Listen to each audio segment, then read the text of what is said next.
you're gonna break into.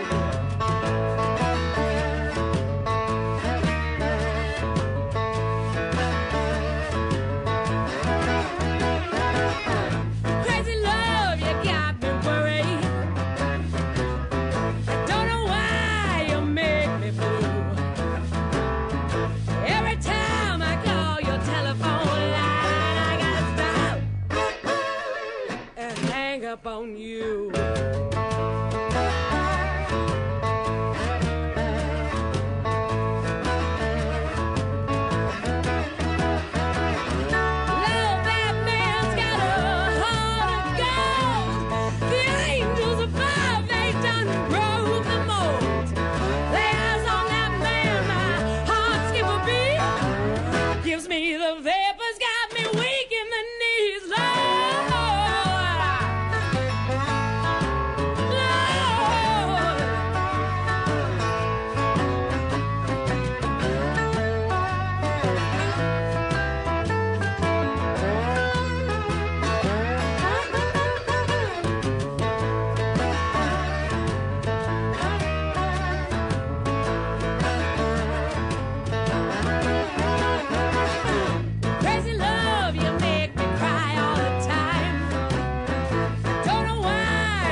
It's now time for Talkin' Boxing with Billy C.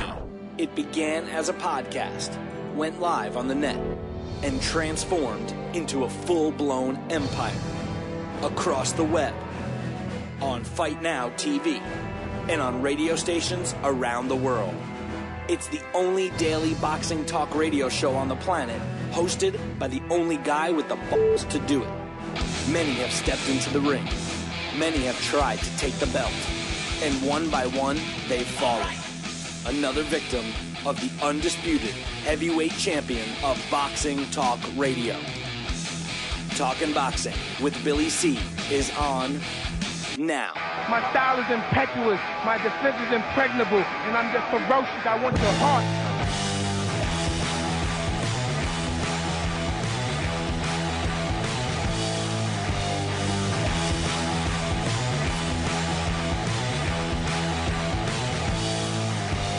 So we're coming to you live from the Billy C studio in Lake George, New York. I'm Bill Kelliger, and it's time for Talking Boxing with Billy C. Good morning, good day, good evening.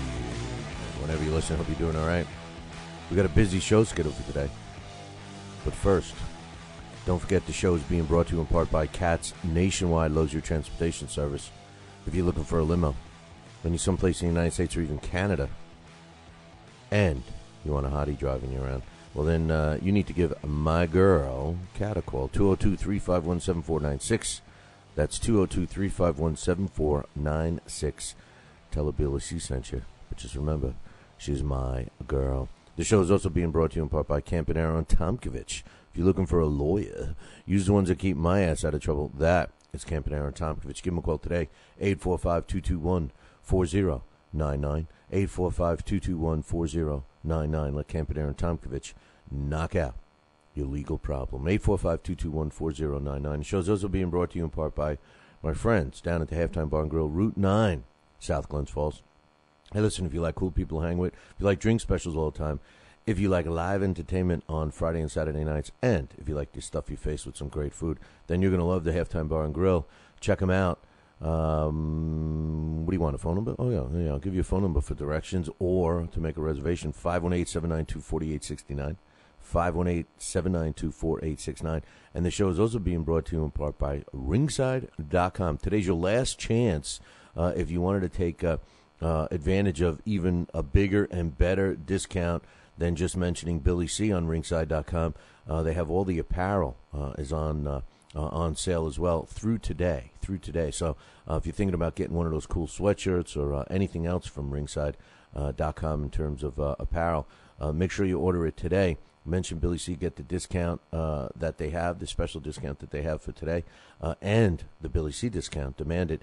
And don't forget, for all of you people that buy boxing equipment in bulk, whether you're a trainer, whether you own a gym, or whether you just like to buy a whole bunch of stuff, then you need to drop me an email, Billy@talkinboxing, TALKINBOXING.com, and I'll get you even a bigger and better discount at ringside.com. Ringside.com should be your only stop for boxing equipment.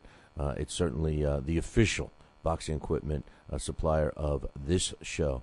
You know, it's funny because every single day, I mean, if you start to count, you know, I said it once already.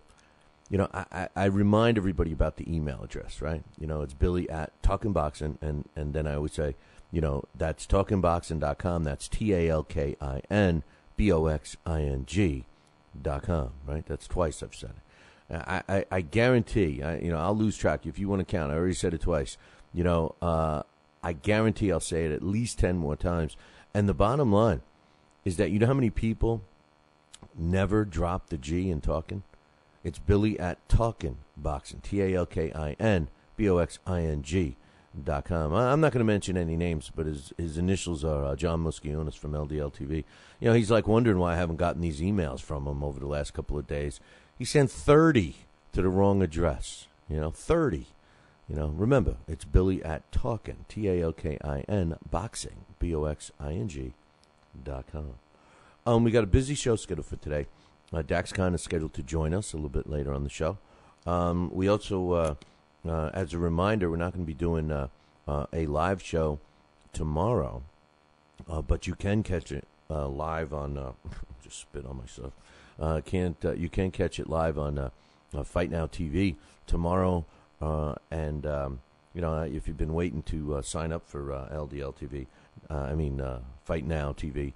That's a great excuse why. Because if you want to see the show tomorrow, you're going to have Fight Now TV. So, anyway, let's start off with some stuff. Oh yeah, don't forget to follow us on Twitter. That's right, it's @TalkinBoxing. Guess what? TALKINBOXING. And join our Facebook group, Talking Boxing with Billy C, and a couple of other ones. Now we got a bunch of emails today, and I'm going to try to get through them. There's a lot of them over the last couple of days, and sometimes we fall behind a little bit, but today I'm going to try to catch up on them. There's also some big news going on. We mentioned the Sal Senicola. Now, Sal Rocky Senicola was a fighter that was on his way to a world championship, shot at a world title. And all he had to do was get by one more fight. He was coming off of a controversial majority decision loss. Then he got an opportunity to fight for an elimination of sorts, and lost. The problem is that he went into the fight with an injury. We've been talking a lot about injuries and stuff like that. And the problem is he had an injury and ended up losing the fight, losing his opportunity. And then 25 years went by. Fast forwarded to today, and Sal Senicola is making his return to the ring after 25 years. Now, listen, this is no, Francois Botha or one of these sad sack stories where like a Riddick Bowe that's trying to convince people he can still fight, or Tommy Morrison saying he doesn't have AIDS and he wants to fight. It's not a sad sack story.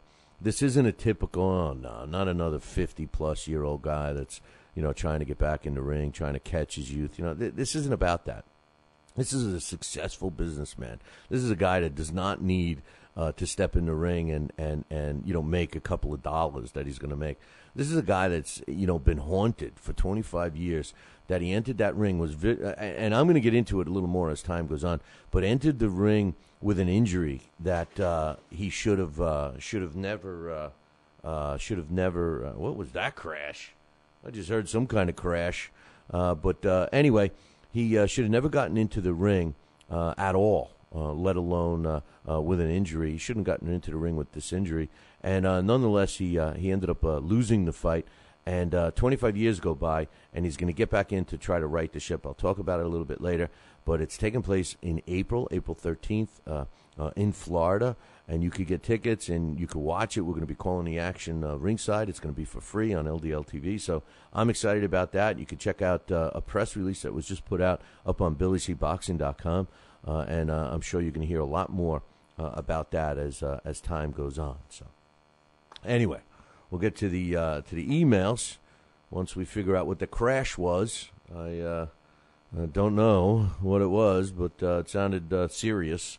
But anyway, Master Blaster says, Pacquiao, as I glance over these emails, right off the bat, I don't want to hear any BS from anybody that we talk too much about Manny Pacquiao and Floyd Mayweather, because you guys keep bringing it up. And once I discuss it on the through the emails, unless it's relative, unless they're fighting, either one of them, then I'm just not going to talk about it. I'm not going to talk about it. So, but now I have to because of the emails. Give a shout out to the guys in the chat room. We got Jerry and Chatty Factory popped in there, and I'm sure some more people are going to be coming in. They wait for all the preliminary stuff to get over with, and then come in for the good stuff. And we're going to start it right now. Master Blaster says Pacquiao has ducked guys with a particular style, similar to Floyd's, his entire career. This guy was offered $40 million to fight Floyd, more money than he's ever earned in his entire career, and still wouldn't bite. He's been created by the media. I think Floyd would beat Basilio, but it would be a very close fight.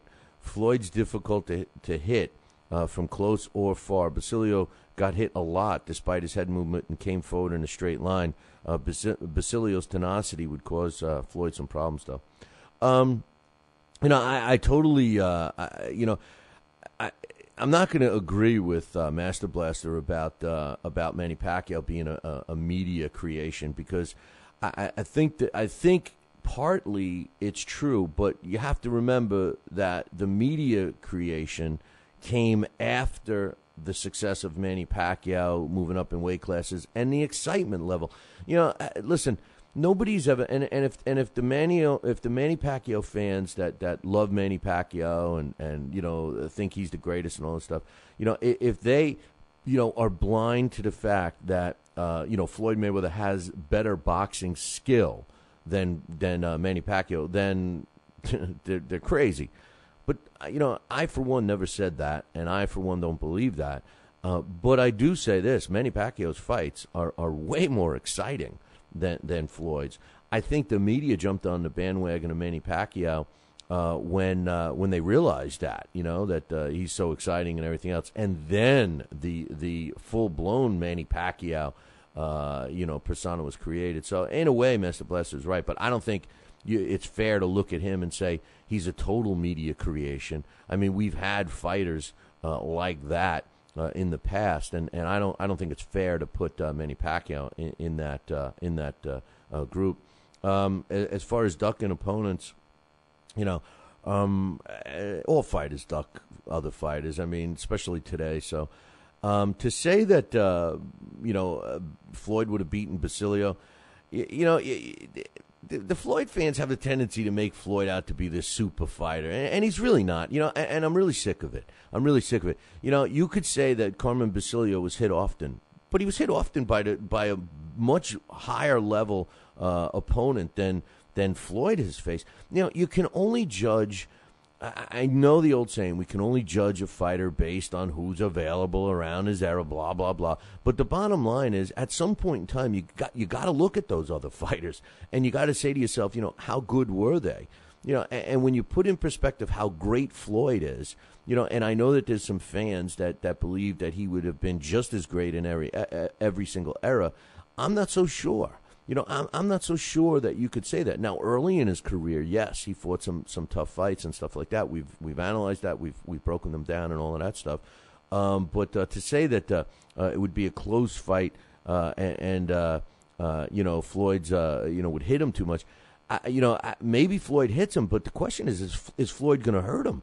And the other question is can Floyd keep it up for, even if he's only fights 12 rounds? Can Floyd keep up running away? I don't think so. Carmen Basilio knew how to cut the ring off. Carmen Basilio knew how to, make you do what he wanted. And he would eat those he would willingly eat the little pitter-pat punches that Floyd throws.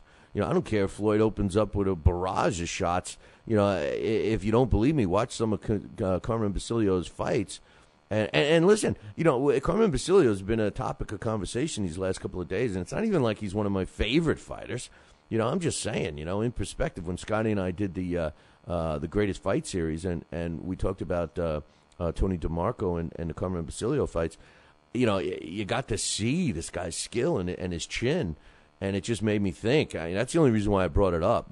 I've never, with the exception of last week when we first mentioned, I had never even mentioned Carmen Basilio with Floyd. I was just, I mentioned it in passing, and it's taken on a life of its own. But anyway, appreciate your opinion, Master Blaster, and I'll keep up the good work. We're going to take a short break, and when I come back, I got several more emails and a couple of long ones, too. If you're in upstate New York and you need a trucking company, then you need Roselli Enterprises. Roselli Enterprises is trucking at its finest. They have it all. Dump trucks, dump trailers, walk-in floors, flatbeds, flowboys, tankers, loaders, and a full line of roll-off containers for any job, big or small. Roselli Enterprises is also the source for all your sand, gravel, and topsoil needs. Visit them on the web at RoselliTrucking.com or call 315-433-5115. That's 315-433-5115 and tell them Billy C sent you. Are you ready, America? Then let's get it on with Fight Now TV. It's time, fight fans. Your channel has arrived. All the fights, all the names, all the action. From world-class boxing events to mixed martial arts showdowns and other combat sports matchups, Fight Now TV delivers the hits and more. Call your television provider and tell them you want to get it on with Fight Now TV. For more details, go to fightnow.com.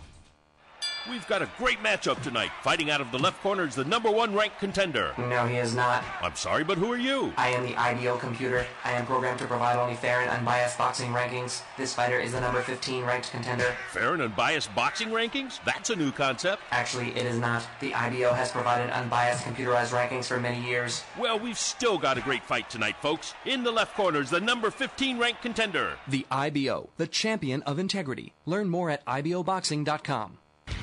Check out BillyCBoxing.com now, or feel the wrath of the mighty mustache. Oh, that hurts. Why are you doing that to my face? I hate you. I hate you. That's BillyCBoxing.com. Consider this your warning. As a young boy, all Billy C dreamed about was one day having his own catchphrase. And we're back. And we're back. One boy, one dream, one day, everyone will say. And we're back. And we're back. And we're back. And we're back. And we're back. And we're back. Catchphrase coming soon to a theater near you.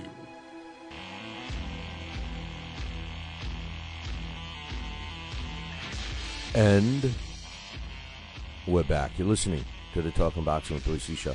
You're watching the replay on LDL TV. Glad you could join us. And don't forget, speaking of replays, we're going to be replaying after popular demand. Billy C's Change My Mind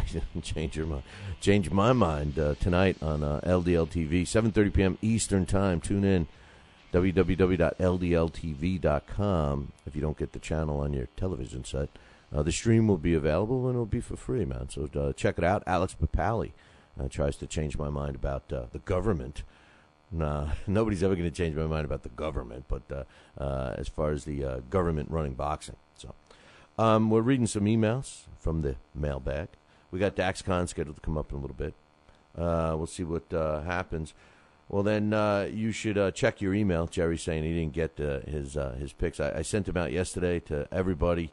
So double check your same thing as I just mentioned to Chatty. You know, you got to check your spam folder, check all of that stuff, and make sure you add the email account. So Hawk says Primo Carnera, and there's another. You know, nobody's talked about Primo Carnera in probably 30 years. Actually, that's not true. They had put a stamp out for him a couple of years back. And, nobody had spoken about Primo Carnera in years and years prior to the stamp. And you would not believe how many people are talking to us about Primo Carnera right now, good and bad. Hawk says Primo Carnera is a 100% bum. The Klitschko brothers would take this guy out in the first round. Tony must be getting senile. Well, then I must be too. He says Primo had no skills at all. That's not true. He says this fool couldn't even skip rope. These clowns just found a big guy and threw this big no-skill bum into the boxing ring. Hawk, you're so far. You're wrong. You're wrong. I appreciate your opinion, and everybody has an opinion, but you're so friggin' wrong, and I'll tell you why. And I said it as simply as I could yesterday and the day before. If you punch up Hasim Rahman, if you punch up Francisco Dominati, who, I know he's a Paisan, if you punch up Tommy Morrison, these are guys that were world champions, and they're listed in the record books as such. And if you're going to tell me that you would recognize the fact that Hasim Rahman was a world champion level guy, now whether you think he is or not, he's in the record books as a champion. And, I have to give Primo Carnera credit, because not only was he a world champion, but he was a world champion when there was only one. Rahman and these other guys that, I'll refer to them as clowns like you did. These other clowns, there were many title holders, and they still get the credit. So why shouldn't Primo Carnera? I'm not saying people aren't recognizing him as a former world champion, but the guy did possess some skill. He did fight some quality fighters. And, as far as skipping rope and stuff, I mean, you know what? I've seen video of him training and stuff like that. So I don't know. I don't think it's fair. As far as the Klitschko brothers, I'll say this again and again and again. Now, I give the Klitschkos credit. All right? I give them credit for being able to utilize the size and their strength, which isn't all that great. I mean, think about it. I'm thinking that a 6'7", 250-pound chiseled man should be able to, if you can land a punch solid, I would think that would knock you into next week. And I've seen many a fighter hold up to a battering from the Klitschko. So, and as far as skill set, Vladimir Klitschko has shown me nothing more than a really excellent, above average, an excellent jab and a right hand. You show me footwork. You show me anything else. I'm not saying that Primo Carnera could dazzle you with footwork, but at least he knew how to throw an uppercut. He knew how to throw an uppercut. I don't think I ever recall a Klitschko brother throwing an uppercut. I really don't. I'm sure they have, but I just don't recall it. It doesn't stick out in my mind. So yeah. Are the Klitschko brothers Hall of Famers, future Hall of Famers? Yes. Are they dominating? Are they, can no one beat them today? Yes. Is it fair to say that, they're great of all time? I don't know, man. And don't get me wrong, I'm not saying Primo Carnera is.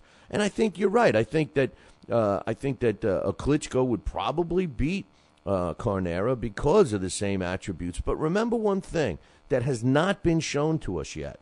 With the exception of Tony Thompson, we have not seen the Klitschkos fight another man who's over 6'6", except for Tony Thompson. At least that's what I recall. So they've become proficient fighting the smaller man. I give them that. But how are they going to do against a Tyson Fury or David Price or some other future 6'5" fighter?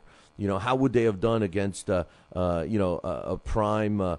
Lennox Lewis, so I mean, there's a lot of things. I just think that the negativity around Primo Carnera is too much, man. It's a joke, really.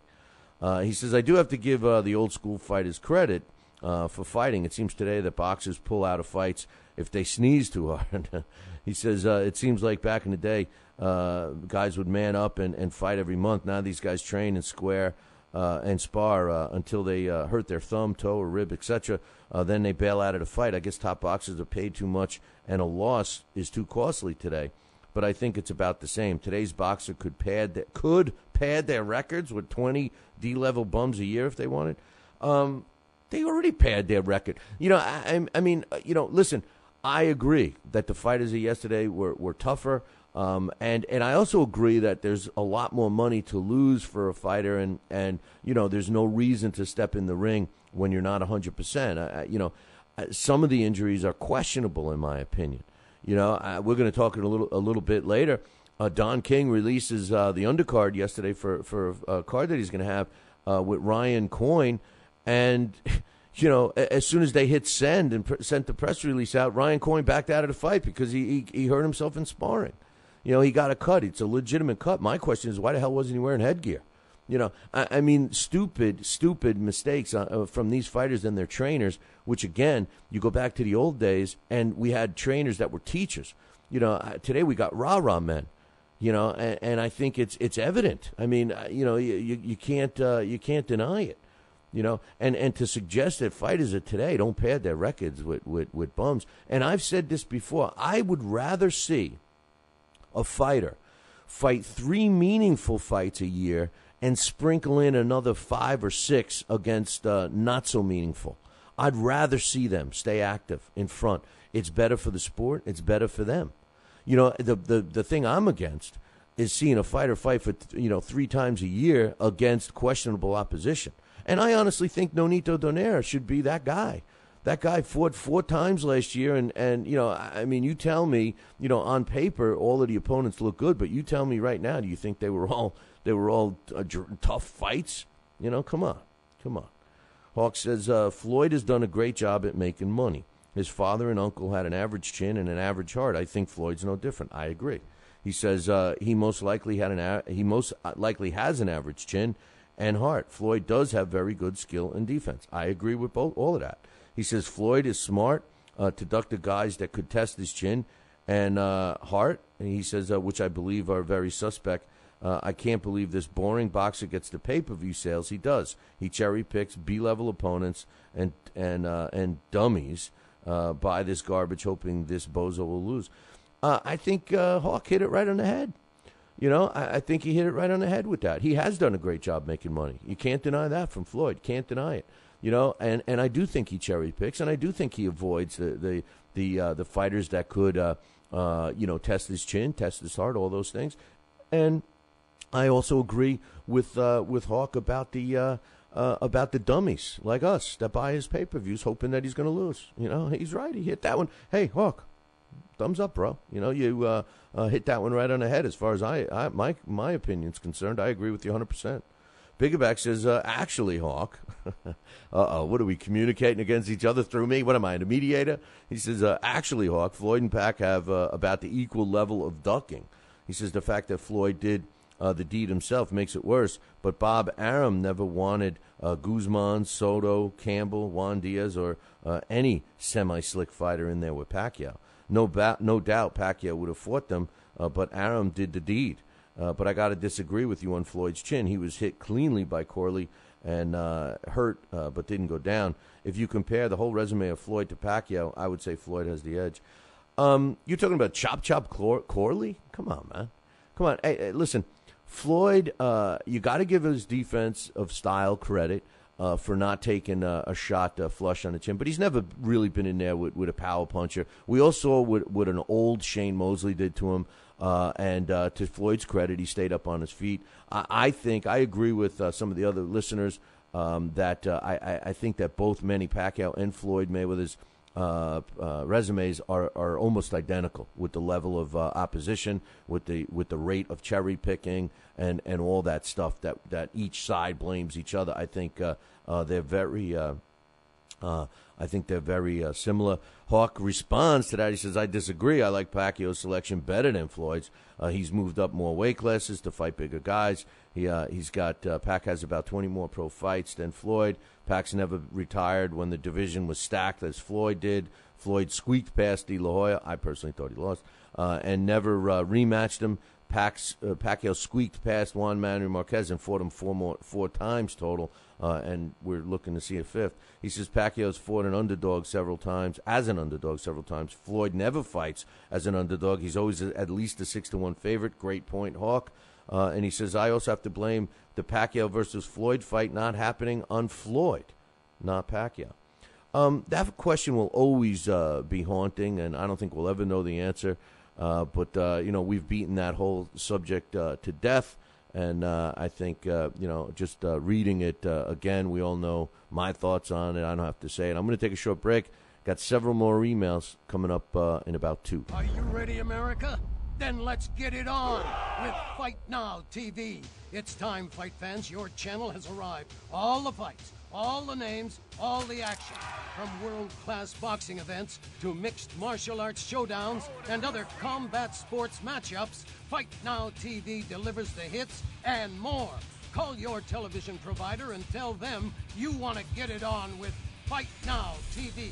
For more details, go to fightnow.com. Broadcasting in all corners of the globe, on the web and radio. He would scoff at a stretch of that man, I would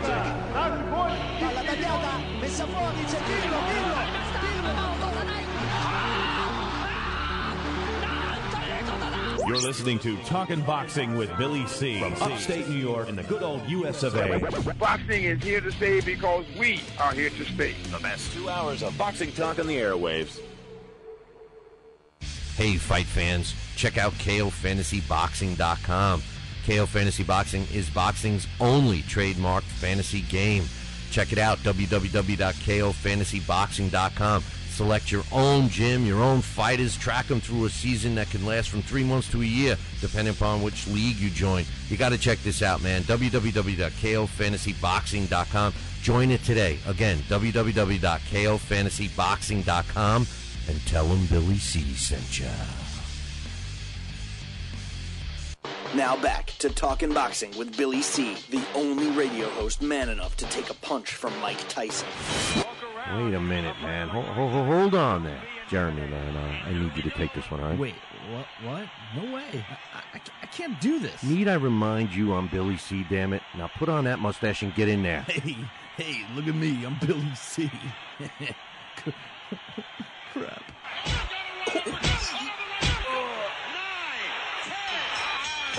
The undisputed heavyweight champion of Boxing Talk Radio. It's Talkin' Boxing with Billy C.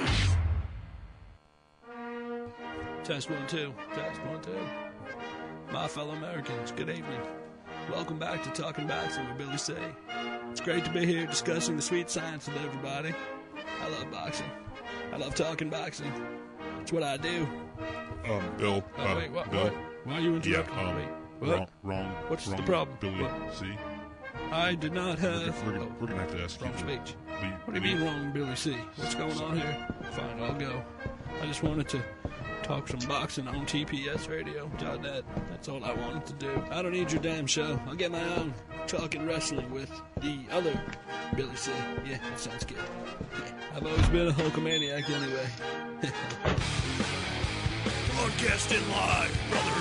Welcome back to Talking Boxing with Billy C. on the mighty TPSradio.net, brother. What you gonna do, brother? And we're back. You're listening to the Talking Boxing with Billy C show. You're watching us on the Fight Now television channel. Glad you could join us. Welcome to the Fight Now audience. Who's joining us right now like they do every day. If you don't have Fight Now in your sports channel lineup, you need to call your local television provider. I don't care if it's cable or satellite dish. And tell them that you want Fight Now right now. That's all you got to do, man. Pick up the phone and call. For all the info on the channel, you can find it on their website, www.fightnow.com. Speaking of Fight Now, I want to thank all the Fight Now viewers that have been becoming very interactive with the show. And we appreciate that. We love it. We're getting a lot of emails and people coming into the chat room that's watching on Fight Now. So it's good stuff. And speaking of good stuff, don't forget, man, I talked about it at the beginning of the show, Rocky Senecola. That's Sal Rocky Senecola. Been out of the ring for a little bit. How about 25 years, a quarter of a century? This guy's making a comeback, but it's not your typical story. We're going to be getting into it as time goes on. You can check out a quick press release that we just put up on BillyCBoxing.com, or you can visit the website www.salsenecola, CENICOLA.com. This guy was a world-ranked contender, top 10, one fight away from a world title shot. And we're talking about injuries here with the emails, and we had Hawk mentioning how fighters of today, they sneeze too hard and they back out of a fight. And Sal Senecola, 25 years ago, entered into a fight that was really the most important fight of his career, injured, and ultimately lost a fight and has been haunted by this for 25 years. This isn't a sad sack story. This isn't Tommy Morrison trying to get back in the ring. This isn't Riddick Bowe trying to get back in the ring. This is a guy that is very successful, does not need the money to fight. I mean, he's not doing it for the money. He's doing it for closure, and he's getting back in the ring. Check it out. All the information can be found at the website, www.salsenecola. We're going to be bringing it to you for free. It's April 13th. The name of the card is called Come Back to Reality. And we're going to be doing a live broadcast on LDL TV, a stream, ldltv.com, for free, the way a webcast should be. And my man Nate Campbell is going to be calling the action with me. So we'll keep you posted. There's a lot of stuff you're going to learn about Sal Senecola. Plus, the whole backdrop of this show is going to be for a great cause, the Queen of Hearts Foundation. So it's as the weeks go on leading up to this, we're going to really get deep into it because it's a great story. It's not just for boxing. It's way above the sport of boxing, so I think you guys are going to like it. So check it out, www.salsenecola.com, or visit the website, BillyCBoxing.com, and check out the presser. And by the way, if you want to email me any information on it, don't forget, it's Billy@TalkinBoxing, TalkinBoxing.com. Speaking of LDL TV, he sent 30 emails to the wrong address because he forgot, this little thing I say about 5,000 times during the show. But anyway... Hawk goes on to say, Nate Campbell, speaking of Nate, should freaking retire. He says, Manny never ducked this guy. And I agree. I don't know where this is coming from. I spoke to Nate about that. Manny Pacquiao never ducked Nate Campbell. He says Nate got his ass whooped and tapped, from strikes. I don't know what that is. I don't believe anything was wrong with his back. Oh, he's talking about that fight. He says he will go down to 140 now. He may as well retire. 140 is full of monsters that will destroy this guy. He can retire or be a stepping stone. First of all, Hawk, a lot of people think he quit on his stool, and it did look like that to me. And, I think you're wrong about the 140. I know Nate personally, and he's not a big guy. He walks around at 146. Which he weighed the night of the fight last week. And, I personally think he shouldn't have taken that fight. He didn't make a heck of a lot of money, $15,000. But if you look at his last two fights prior to that one, they were both at 140. And one of his victories were against Victor Kao, who was, a fight away from a title shot, and Nate Campbell beat him, and then went to Russia and beat a highly touted prospect in Russia. So, I don't know if he's really done yet. I don't know. He's definitely done at 147. I agree with that. But we'll see what he does. We'll get to talk to him when we do this event in April. He also says, I criticize Floyd all the time. These Floyd fans cry that I'm a Pacquiao lover, but I do like Pac. But mostly I think Floyd is a media hyped, I can't use the word, and a coward. He's got a pea brain and has no legacy. That's a little tough on him. Even I wouldn't go that far, but I can understand the frustration. It's like somebody said in an email the other day, it's a shame because it's like a waste of talent for Floyd, Hey, I want to give all the live listeners a reminder. If you come into the chat room, which is actually is hopping right now, if you come into the chat room, do yourself a favor, and especially to my man Cagney, who's listening and watching the show right now out of Vermont. If you create a username and password for the website, okay, if you take the minute and do that, obviously it's free and everything else, and then log back into the chat room using that username and password, it will not kick you out. So if you're in the chat room and you're not, talking every 2 seconds, chatting, it will kick you out unless you have the account. So check that out. Given quality, we knew we were going to get something from Given. He says, I can be critical because Donaire legacy is nothing compared to. Come on, boys and girls. Who's Given quality going to say? Come on, show of hands. Everybody knows. Yeah, Floyd. He says, so don't try to associate the two. Did I associate the two? If I did, maybe the only reference I might have said is that Donaire and Floyd Mayweather both hand-pick opponents. And when I say hand-pick, let's be perfectly clear on that. When I say hand-pick, I'm not saying that the opponents aren't quality opponents in some other weight class. Nonito Donaire, Omar Navarez. There's a perfect example. Omar Navarez is a great fighter in his own weight class, not when he steps up 2 weight classes to fight Nonito Donaire. It's the same thing. You look at Floyd Mayweather and some of his opposition. They're good. But there's always something. They're too old. They don't have the ability, whatever. I think it's a parallel there. But I wouldn't compare the two styles at all. I wouldn't even mention those two. So maybe I said something that he took wrong, or maybe it sounded wrong. I don't know. He says, I want you. I know you give credit. I wasn't singling you out. Oh, I guess I should have. Sorry, Given quality. I guess I should have read that line after I said that. He says, I was saying if he publicized it, that's how the media would portray it. You were fine. Trash talking is part of the game. It's just another way to get inside the other guy's head. It's gamemanship. I agree. I think that I think fighters need to be able to block out the trash talking and stuff. And Floyd, we got to give him credit. He's pretty good at that. He's pretty good at at winning the fight before the fight.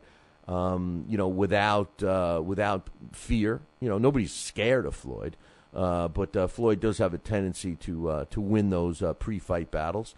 That's and with that thought process right there, with that thinking along those lines, that's why I think Robert Douglas Guerrero is going to be a tough opponent for Floyd, because what's Floyd's psyche going to be when he can't ruffle the tail feathers of Robert Douglas Guerrero if he fights him? Because come on, this kid's been through a lot of stuff. He's not gonna fall prey to the Floyd BS. I don't think, but we'll see. He says Scotty's tripping today. Everything he claimed as sweet science is what Floyd Mayweather does: blind hate and complete hypocrisy. 25 fights, and Floyd Mayweather was destroying better opponents too. Man, you hear the wrong stuff. Floyd is.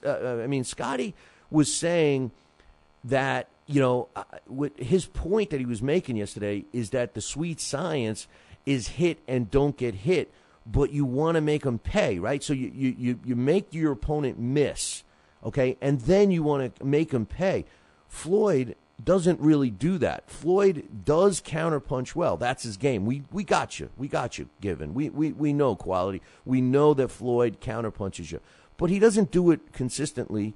And he doesn't do it in a hurtful manner. He does it in a pitter-pat manner and then gets the hell out of Dodge, man.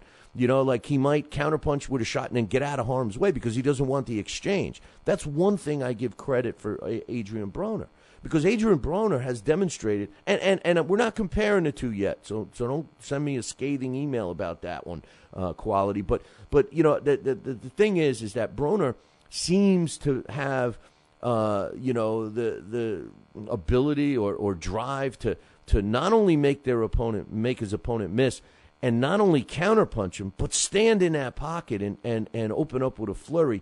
I don't know when the last time I saw Floyd Mayweather throw more than a 2 or 3 punch combination, honestly. I think that's what Scotty was meaning, and I don't know what else to say. Given Quality says, tell T. Bruce. What am I, the messenger today? What am I, the messenger? What are you guys using me to, tell T. Bruce, Okay, T. Bruce, I got something for you here from Given Quality. He says, I never respond to the Flomo nonsense. It makes no sense. I don't have time for that stuff. There are plenty of boxing websites I go to, so I'm not sure which one he's referring to. He may have trolled me in the past, but I don't remember, since there are so many on YouTube. I can't even comment on his Pacquiao remarks about his defense and his flaws. Billy, you know that is all some BS. In no time in Pac's career has he ever been all-around skilled fighter. He's always a wild brawler, and he could take a punch. He's definitely not. Let's be real, man. In this respect, I have to. I have a tendency to agree with given quality. Pacquiao. What I think makes Pacquiao a great fighter, and I am going to use that word, is that he's aggressive, or it used to be the old Pacquiao, and what makes him really good is not only his hand speed, but he delivers punches and lands punches from weird angles, and it's very hard to defend, and that's my personal reason why I think that Floyd has been the guy that stuck to Pacquiao. I think that an orthodox, and I don't mean righty, an orthodox fighter who delivers punches the way you're supposed to, Floyd can pick up on that very quickly in a couple of rounds, and then anticipate where that punch is going to come from, and then not be there and counterpunch. That's Floyd's game. All right. I mean, and it is a beautiful thing to watch after a while. I think that he realized that Pacquiao is a guy that delivers his punches from all kinds of angles that you're not going to anticipate where it's going to come from.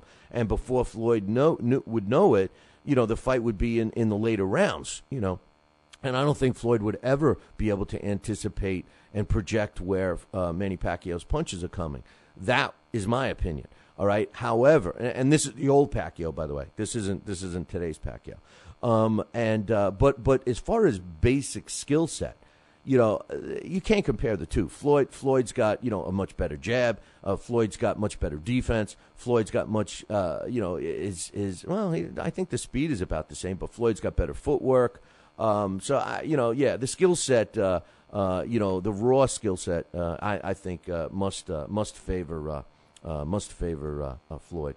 Now T. Bruce says, tell given quality. Okay. So first we had given quality telling T. Bruce. So now we got T. Bruce telling given quality. So, I'm going to say, he says, I'm going to respond to what given quality repost.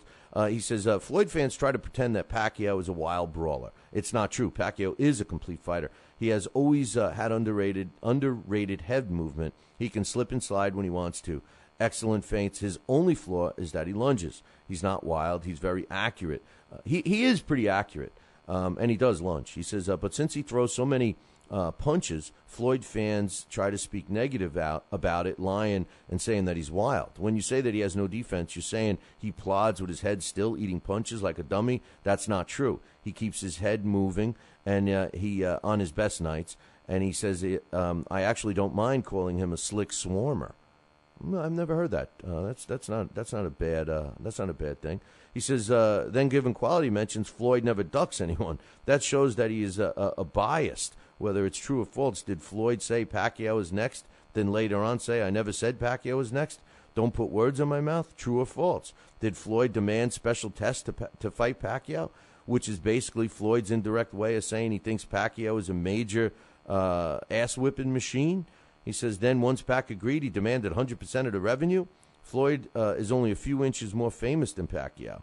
And that could even be questionable, to be honest with you, T. Bruce, because I think that Manny Pacquiao is more well-known outside of the United States. I don't know. I guess they're both pretty much well-known. I think that Pacquiao is more desirable. You don't see anybody going after Floyd for his endorsements. He's not exactly a guy you want to associate your business with. He says, and he says, he says anything more than a 50-50 split wasn't fair. Yet he tried to pay him $40 million, while Floyd walks away with about $100. And he says, I know the fans will say, Floyd fans will say, when did Pacquiao ever make $40 million? What does Pacquiao's paycheck have to do with Pacquiao's drawing power? Which is a good point. He says Pac pays his team in percentages, so he gets less money. And again, that's not Floyd's problem, and Floyd shouldn't worry about that. That's my opinion. He says Floyd pays his team a set fee. He pays them hourly. From what I know, he pays some of them $30,000 an hour. Wow. Hey, Floyd, are you hiring? Is Floyd hiring, man? He's paying $30,000 an hour? Holy goodness gracious. He says his trainers, his advisors, his managers, he even pays Golden Boy a set fee. So when the revenue comes in, no one gets a percentage of Floyd's money. Then he lied and said Pacquiao was hiding his pay-per-view numbers. But then we find out that since Pacquiao is tied to Golden Boy, that all this time Floyd knew Pacquiao's numbers. Even Fight Hype, the number one Floyd fans, said that Pacquiao was getting paid $6 million because he got the rest of his money after the fight. Oh, and given quality, didn't Floyd admit that he was scared for his health? That was about I will say this, scared for his health, he was referring to the PEDs. Remember when he said he didn't want to be pushed into fights like Ali? So I asked, given quality, how could you call yourself not biased when no matter how impossible Floyd makes it for you to stick up for him, you're crazy deranged behind this guy? He says, say anything you want. Floyd ducked point blank, period.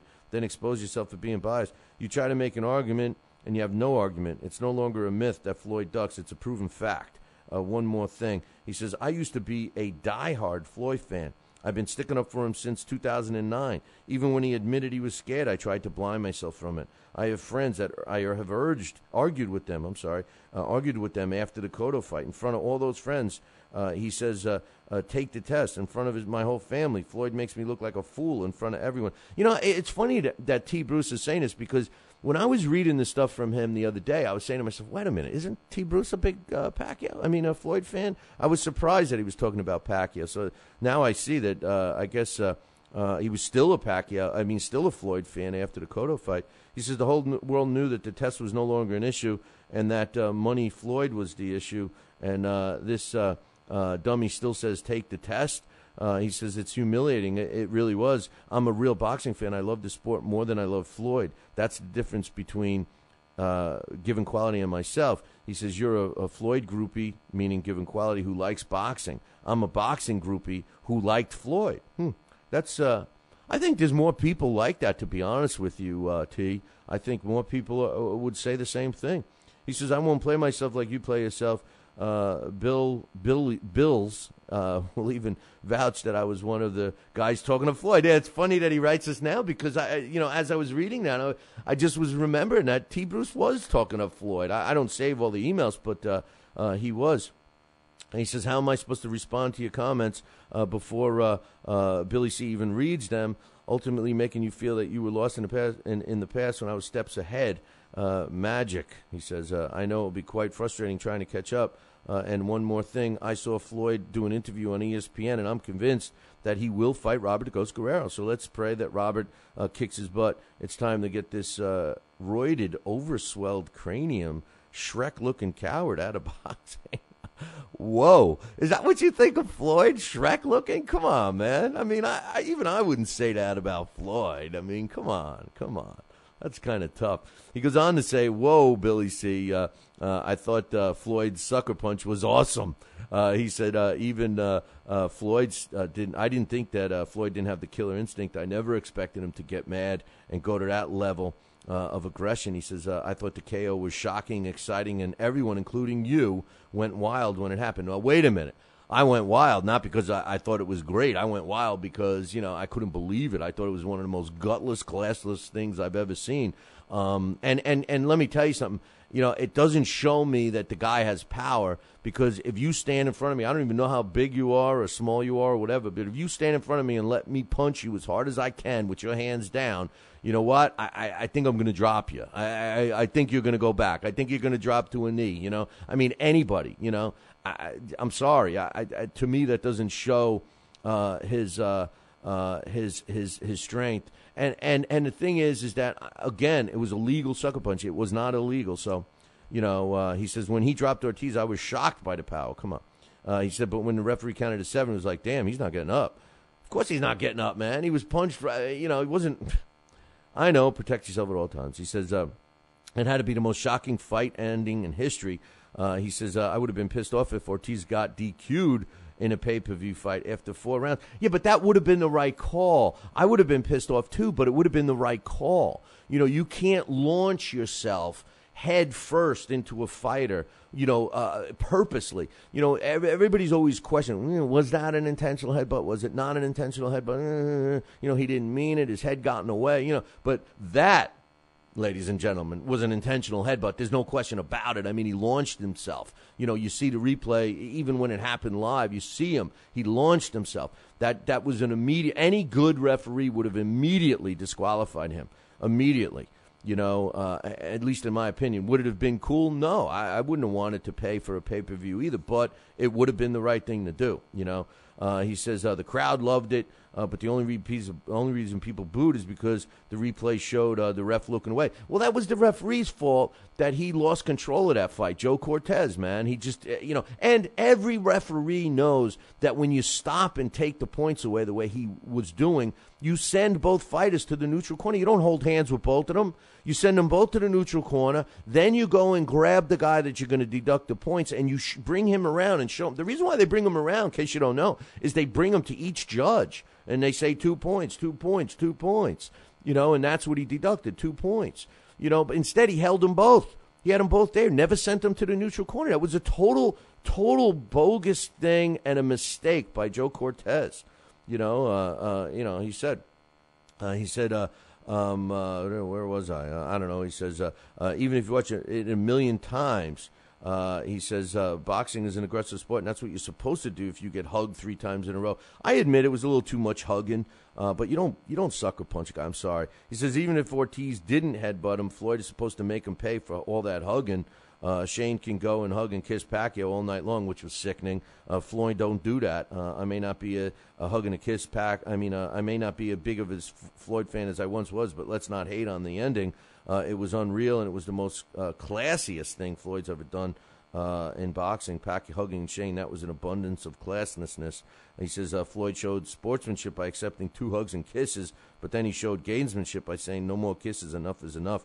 And I don't think Cortez was wrong. He gave a clear enough signal to fight, and Ortiz knew it was time to fight, and that's when he was in the center of the ring. Then he followed Cortez's instructions. He took a sucker punch. Then he turned his cheek, like the Bible says, and gave Floyd another shot.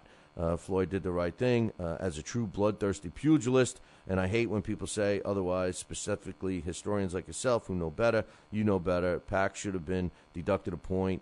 For all that lovemaking he did with Shane. He had a hickey on his neck after that fight.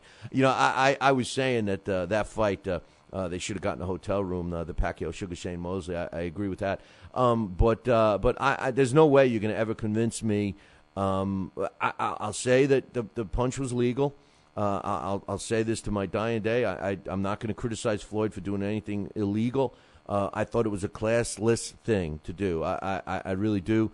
And you're right. You made me forget. You know, he did it twice. He hit him once and then a second time, which was the knockout punch. But you know, if it could have all been avoided, whether or not Joe Cortez disqualified Victor Ortiz or not, he definitely handled the situation incorrectly, in my opinion. He definitely handled the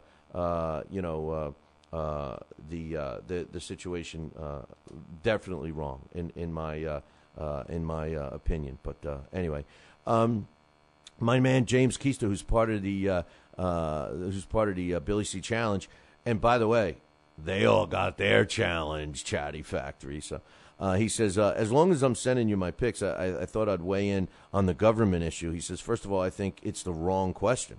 I'm a liberal, and I'm a believer in government as a force for good. That being said, as long as any Americans are going hungry, schools can't afford books, and war veterans can't get medical care, I don't want a single tax dollar being spent on any sport. The real question should be, should boxing be unified under a single governing body? And the answer to that question is yes. The single governing body should designate one champion per weight class, oversee the drug tests exactly the same way licensed and judges and referees all have the authority to suspend such licenses.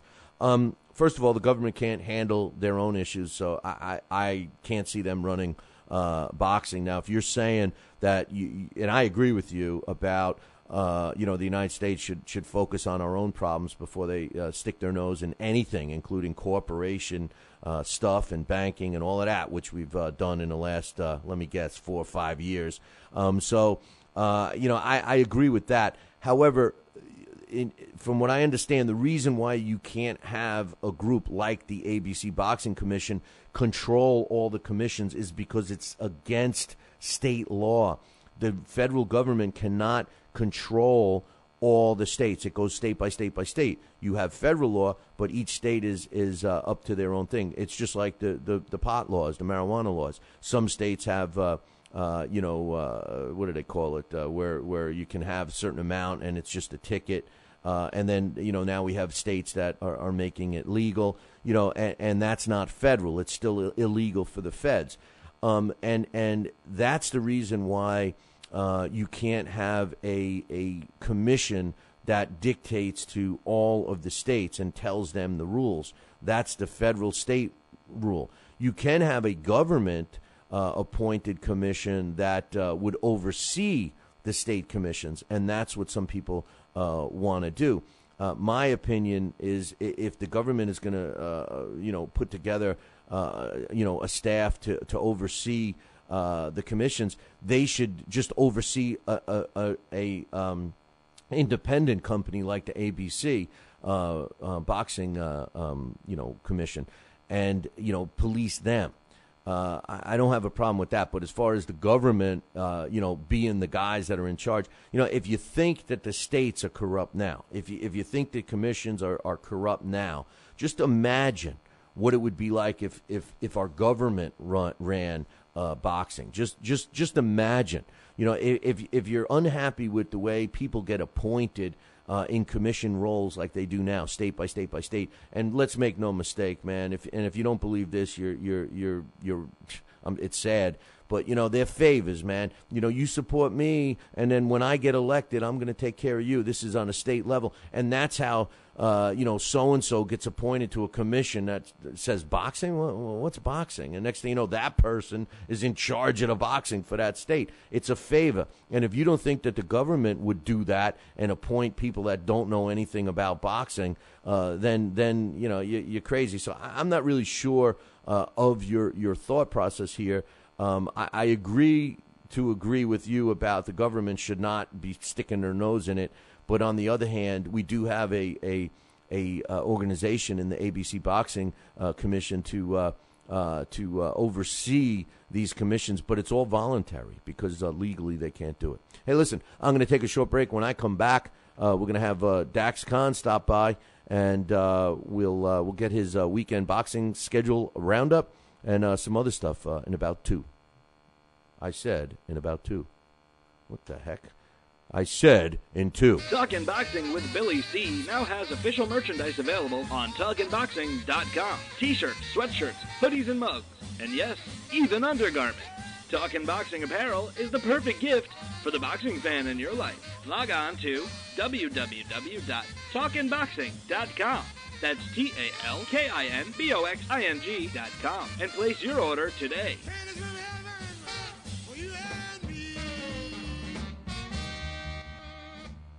Join us here for 2 hours as Billy and the gang do what they do best. Every time I start talking about boxing, a white man got to pull Rocky Marciano out their ass. Rocky Marciano was good, but compared to Joe Louis, Rocky Marciano ain't... Hit Joe Louis's ass. Joe Louis was 75 years old when he fought. Huh? What? We're supposed to be talking boxing. It's Talking Boxing with Billy C. As Billy C. sits here in the multi-million-dollar Talkin' Boxing Studios, sipping a fine wine before you're even out of bed, you should be thinking, damn, I wish I had a mustache like his. It's the Talkin' Boxing with Billy C. show. He's Billy C., and you're not. Sucks to be you. Now let's dig into our archives and hear a rare interview when Billy C. first became the champion of boxing talk radio.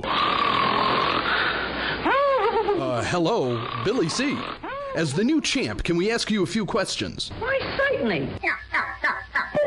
Okay, your fans would like to know how you and your corner have successfully walloped the competition. We're not ordinary people. We're morons. Anything else? I'm a victim of circumstance. Did your success finally come when you made the show 5 days a week for 2 hours? What do you think? I'm trying to think, but nothing happens. Now, please tell the listeners what you've learned from making it this far. Certainly. If at first you don't succeed, keep on sucking till you do succeed. Great words of wisdom, Billy C. Keep up the great work as the undisputed People's Champion with your show, Talkin' Boxing with Billy C. Any last words to anyone who's listening? This is your fault, you bonehead.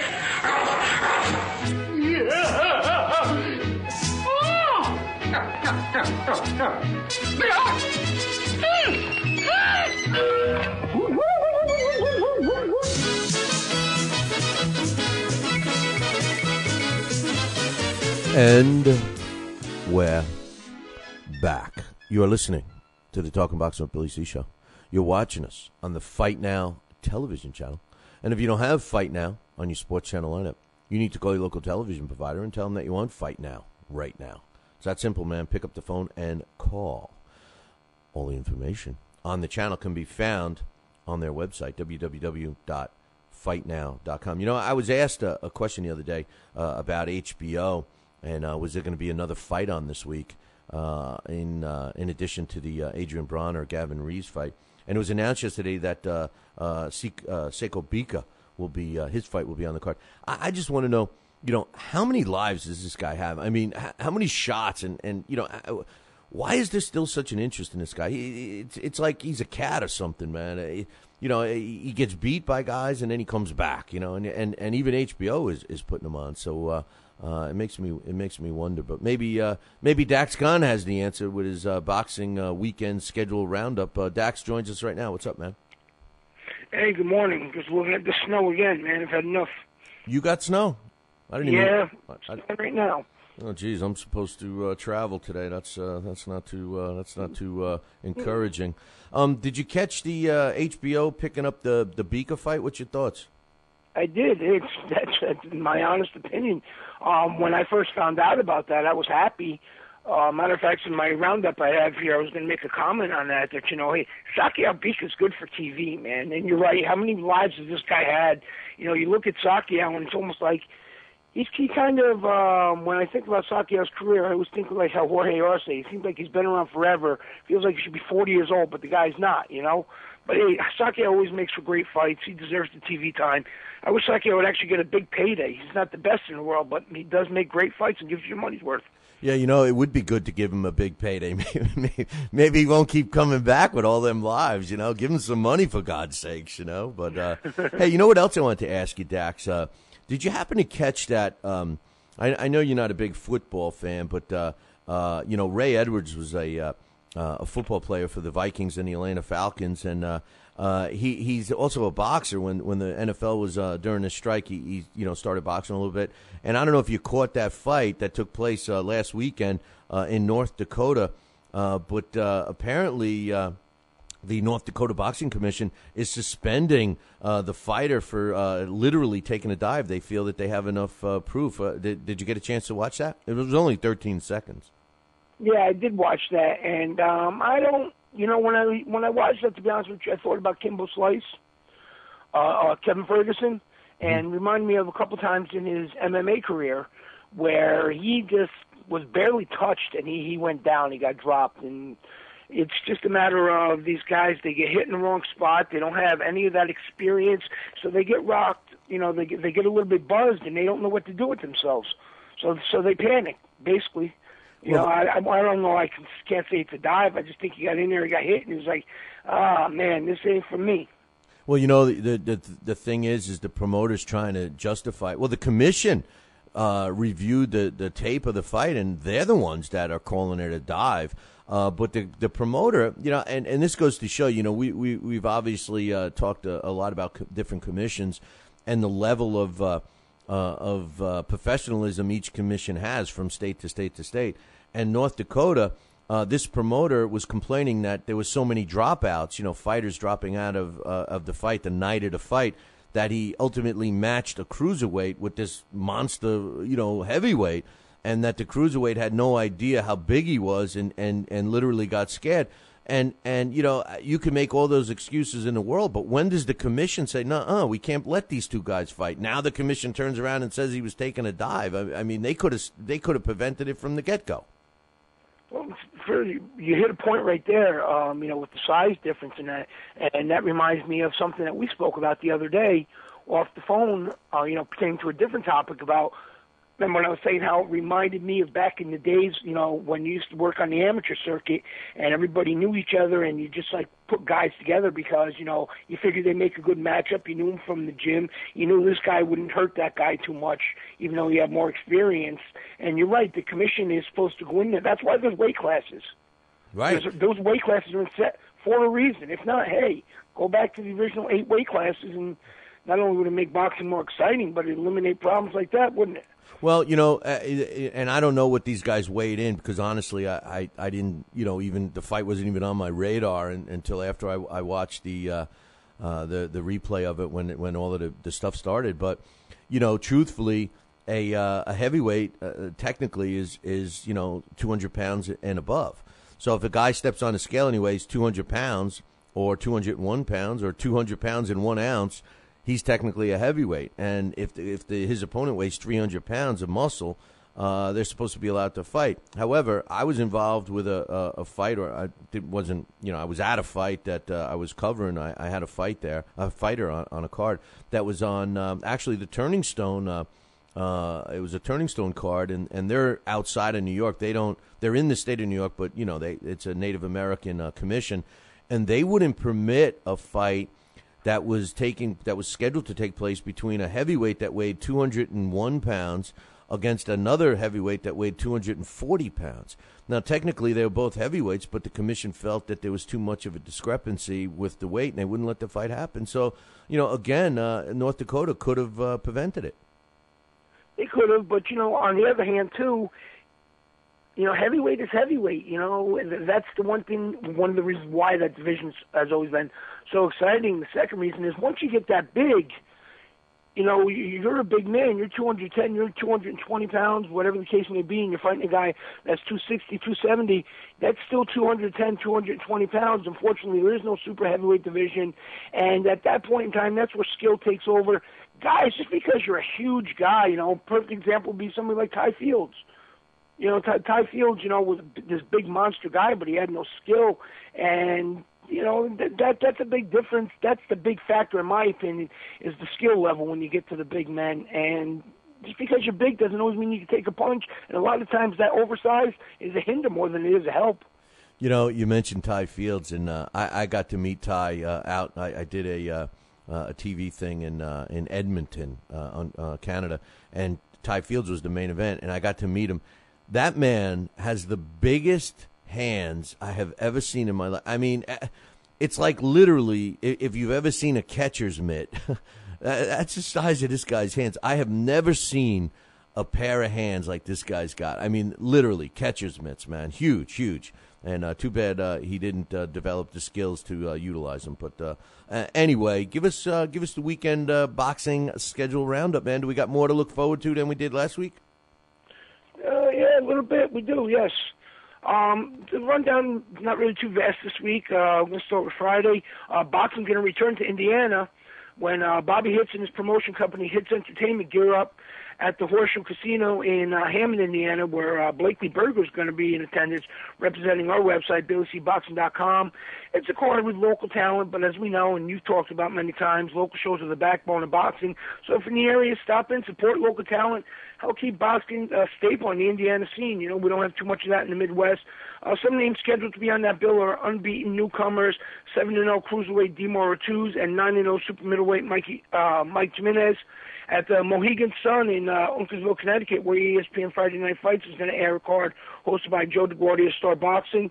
The main event has Tough Devin Rodriguez taking on the Comanche Boy, undefeated, 31-0, George Tendunapfa. They will fight as middleweights. Unbeaten upcomers such as heavyweight Konstantin Benjaru and light heavyweight Tylon Barris will also be on the undercard in action. By the way, Delvin is dedicating that bout to those who perished at the Sandy Hook Elementary School last December, which is a class act. Delvin is a class act guy, great fighter as well, heart-wise. Our own Alex Firipoli is going to be on there. He's our Blast from the Past segment presenter.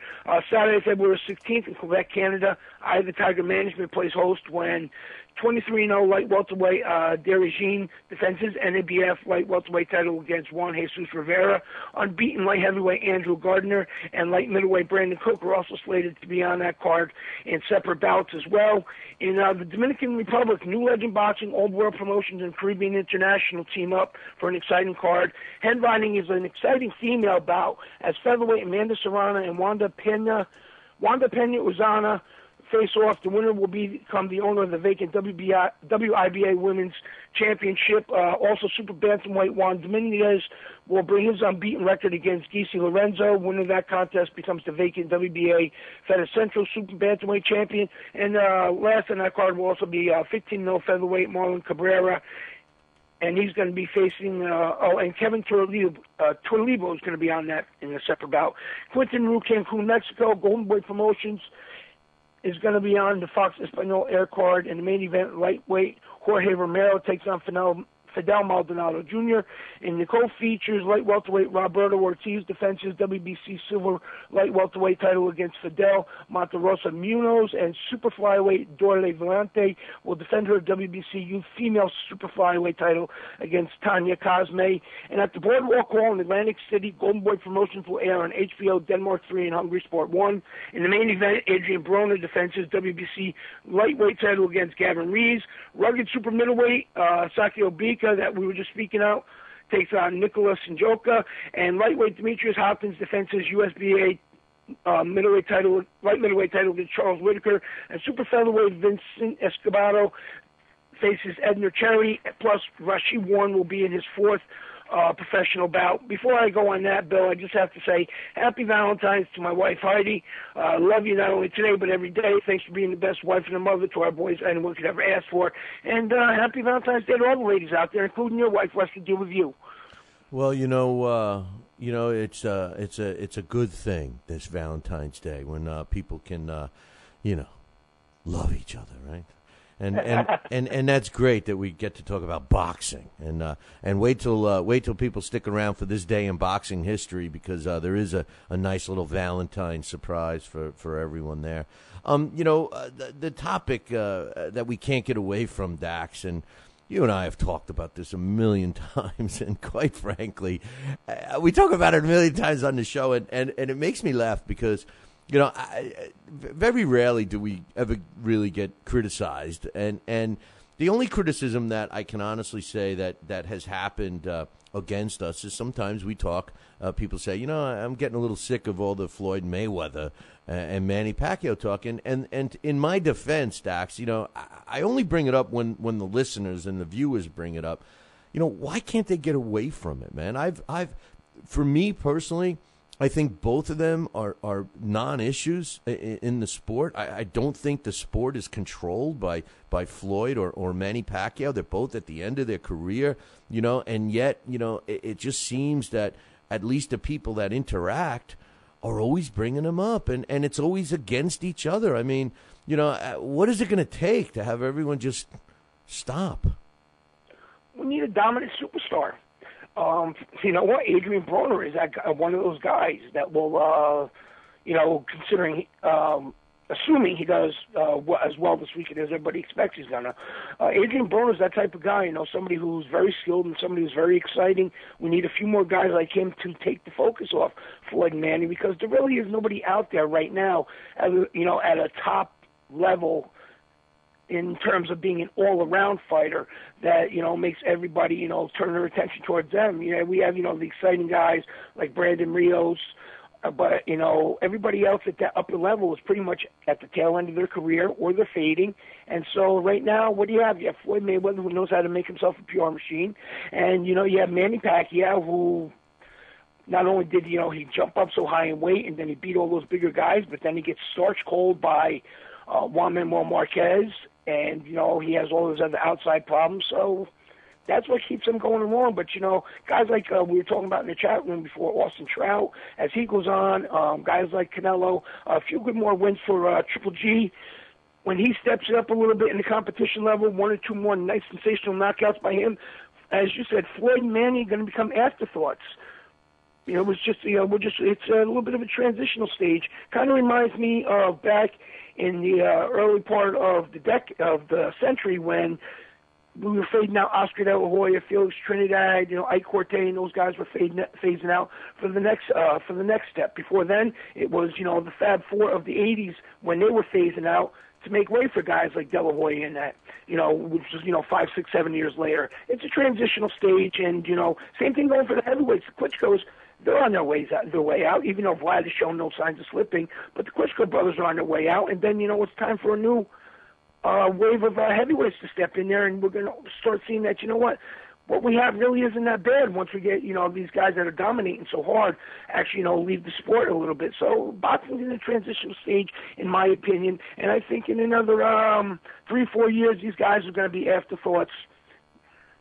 Well, somebody was mentioning, and a couple of these viewers and listeners were saying, so-and-so's a media-created fighter, and so-and-so's a, And it's got me thinking, and the way the fighters fight today, and you mentioned Adrian Bronner, because I am one of the guys like you, I think that he is going to be the next guy. He does possess the skill set that we all love, and he's got that charisma, whether you like him or not. Some people like his antics, some people don't, but he seems to have the talent. But, I'm starting to think, and when they meant media creation, that could be taken in several different ways. And the way I'm looking at it is like similar to Floyd and similar to Manny, and now with Adrian Bronner, you see a network, and in this case with Adrian, you see HBO, and they sign him to a long-term deal. And, they want to protect their investment. So, they may be setting him up with fights that, are exciting fights, but, he walks away with the W. And, we find ourselves being critical of fighters like Floyd Mayweather and Manny Pacquiao for doing something similar. But maybe it is kind of a media created thing because, and I don't mean to keep going back to yesteryear because I obviously I love a lot of the fighters today. To me, there's a lot of talented fighters, just that people don't know about them. But, the difference back in the day is that it seemed to be more about, the victory, the thrill of the victory for the fighters themselves, in addition to the money. But the thrill of winning was more important of fighters of yesteryear than it is today, whereas it's reversed. The thrill of the money is what's driving the fighters, and the victory is really an afterthought, and it's almost like the fans are accepting that. What's your thoughts? I think you hit it on the head when you said media creations. When you look at the sport, and for example, not to sound critical of Floyd, because he is very important to the sport in terms of his skill level and where he is, his titles, et cetera, and so on. Same thing as Manny, even they're at the tail ends of their career. But then again, look how rare Floyd fights. Once a year, sometimes less than that. But yeah, he still remains in that media. In that media spotlight, but then and I've said this before, I think I've said it on the show, and we talked about it off the air, but look around in the sport, look at all those other names that are exciting. Andre Ward, there's a guy right there who is beaten some top-level opposition. A lot of his wins were sensational. He's put on some really one-sided, dominant performances against, really good guys, like, his last one against Chad Dawson. But, what about guys like Carl Froch? What about Nonito Donaire, Robert Guerrero, Timothy Bradley, who's not the most exciting fighter, but, he's very skilled. What about, just all those names. I can keep coming up with all these names who people should be paying attention to. The names are out there. These guys are out there, but the media, the mass media, I should say, seems to focus on certain people. Well, one time me and you had a conversation. I was sitting there saying to you, you know what?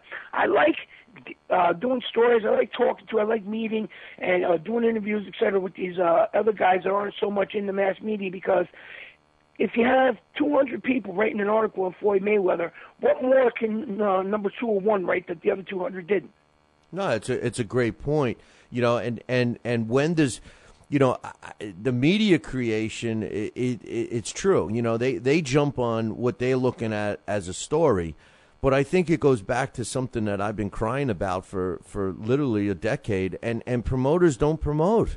You're 100% right. Talk about hitting it on the head. guys like Andre Ward, who's hey, listen, on our rankings, we got him pound for pound number one based on his level of opposition. I mean, you know, he's a guy that's what the best his division has to offer. You know, you got him. You know, you got even a Carl Froch. I know he's popular in England, but he's not that popular here in the States. And I don't understand why, because you know something, even his losses, Carl's he's an exciting fighter. The only loss that he really lost was against Ward. I mean, I don't think he lost to Kessler. You know, I thought he won that fight. And you know, the thing is that, you know, Bam Bam Rios, you know, I mean, all these other fighters and the ones you mentioned, I mean, you know, you're right. The promoter, when does the blame really get put on the promoter for not promoting? You and I had this conversation the other day, and I'm going to mention it because I think he deserves to get the credit. Lou DiBella, I was very critical of for a while of not promoting his fighters as well as I felt he should have, especially with the connections he's got. But he's changed that in the last 6-8 months. You know, I mean, aside from DiBella, I don't know if there's another promoter promoting his fighters as hard and as strongly as Lou DiBella. I think he's doing a good job, and as a result, we know who they are. Yeah, and you know what another problem is, and I have to agree with you 100% on what you just said, but another problem is, you know, boxing, one of the great things about boxing, I always thought was, you know, it's a global sport. It truly is a global sport. It's not like, you know, the NFL or Major League Baseball where it's only popular, you know, in the United States, you know, other countries where, you know, soccer is their main thing and so on. You know, boxing, though, is everywhere in every country, but it seems like promoters, even major promoters, you know, they concentrate on promoting only where they are. You know, the guys in England, they concentrate, they try to boost their stuff mainly in England. They send some stuff over to the United States. Guys who travel over here fight now and then, but they focus their concentration onto the mass audience in England. Same thing with promotion companies here in the States, whether it be Golden Boy, whether it be Top Rank, whether it be Main Events, whoever it may be, that, you know, they target the United States audience when they should be targeting the mass audience around the world. And that's what would create more superstars. That's what would really raise the profile of these guys. That's what would raise, to be honest with you, all these guys' paychecks, since, you know, the paydays really does seem to be what drives guys nowadays, you know, unlike the thrill of winning, as you mentioned before. So, you know, it has to be done on a more international level instead of a target audience. Save target audiences, you know, save that for local TV shows. It's a global sport. Promote it globally.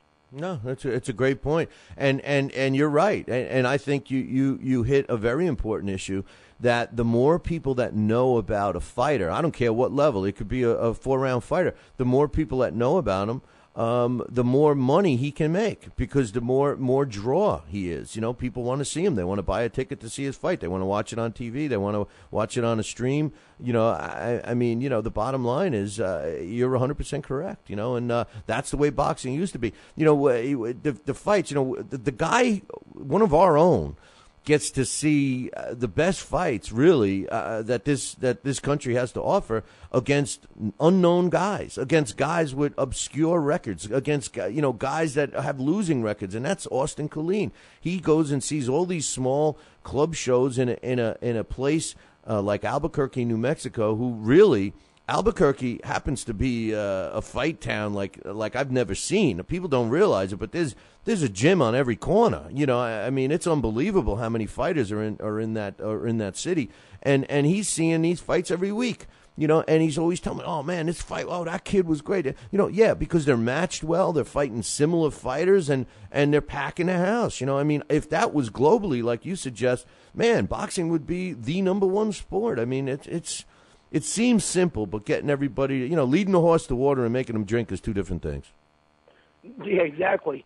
You know, you can't force these guys to do it, but, you know, it used to be done. That's why guys like, you know, promoters, I think you were speaking about him last week or earlier this week, you know, that's what I miss about guys like Don King, you know.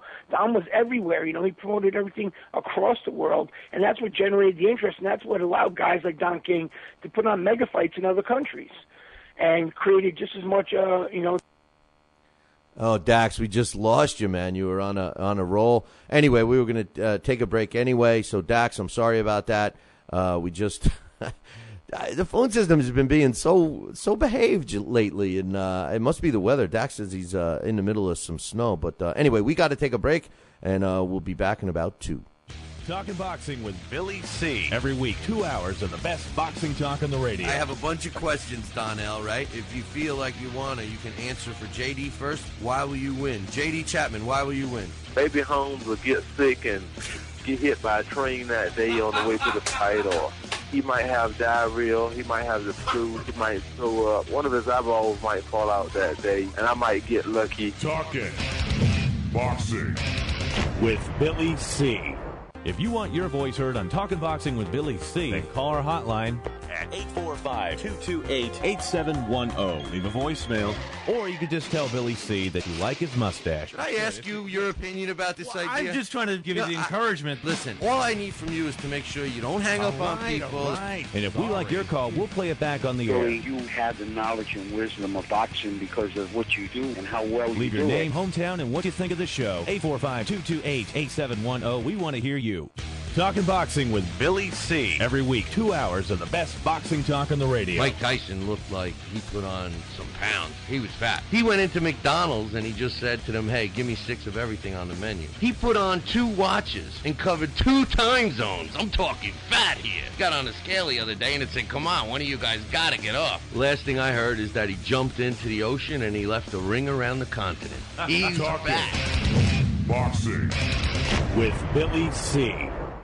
Now back to Talking Boxing with Billy C. He may not have an Excellence in Broadcasting award, but the night's still young. And he's got martinis. So you never know what may be by morning. It's Talking Boxing with Billy C. Talking Boxing with Billy C. The one, the only, Don King. Makes me feel good, Billy, to have you, the #1 show in the country, Talking Boxing with Billy. So I invite each and every American that's listening to this great show to tune in, because we want you to be there with Billy and me. St. Jimmy's coming down across the alleyway, up on the boulevard like a zip gun on parade. Lights on the silhouette, he's in some butter net, coming at you on the count of 1, 2. And we're back. You're listening to the Talking Boxing with Billy C show. You're watching us on Fight Now TV. And if you don't have Fight Now TV on your sports channel lineup, you need to call your local television provider, whether it's satellite dish or cable, and tell them that you want Fight Now right now. That's right. Pick up the phone. Do it right now. Pick it up. Tell them. Call them up. Say, hey, I want Fight Now. I want my Fight Now TV. And that's it, man. For all the information about the channel, you can find it on their website, www.fightnow.com. And, hey, before we move on, I apologize to Dax. He was in the middle of a comment, and we lost him, but then I was over my time limit anyway, so we had to take a break. So you're going to have to wait till Thursday to talk to him, or just drop him an email, or Facebook him, or tweet him. I don't know. Or talk to him in the chat room. He's in there right now. But anyway, hey, don't forget, man. There's a big happening going on April 13th, and it's going to be taking place at the Peck Center in Fernanda Beach, Florida. Fernanda. Well, they'll show me how to pronounce it soon enough. I'll be able to pronounce it by the time we get there. But, listen, we all know how the feel-good stories. I mean, remember the guy recently who was, wrongly jailed for 20 years or so, 20-something years. Fernandina. Oh, okay. All right. Fernandina.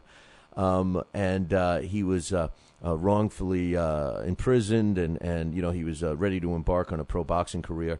And, it was a good story. They finally realized they effed up and let him out. But, 30 years, 20-something years had gone by, and he was 50 years old.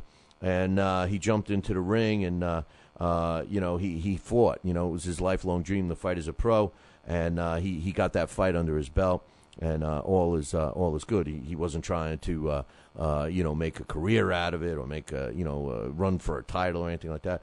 Well, this is not like that because Sal Senecola was a guy that obviously has not been behind bars.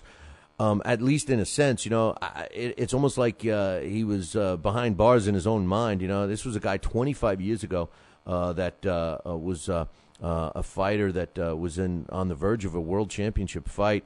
And, it's ironic that we can talk about, injuries and how these fighters are backing out of fights and everything else. Well, Sal, whose nickname was Rocky, and I'll give you a little tidbit real quick. You know how he got the name Rocky? Well, some people think it's because Sylvester Stallone was, his part of his management team, but that's not why.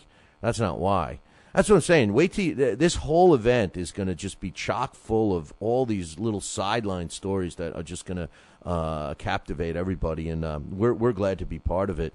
And Sal Senecola, his nickname Rocky, despite being tied with us to Sylvester Stallone, it was actually given to him by the late great Rocky Graziano, and he said, "Hey man, you fight like me, and you're worthy of my nickname." And from that day forward, Sal took on that name. But nonetheless, he got ready to fight a world title fight, was injured and refused to back out of the fight, and ultimately could not perform and was stopped in 2 rounds. And that was 25 years ago.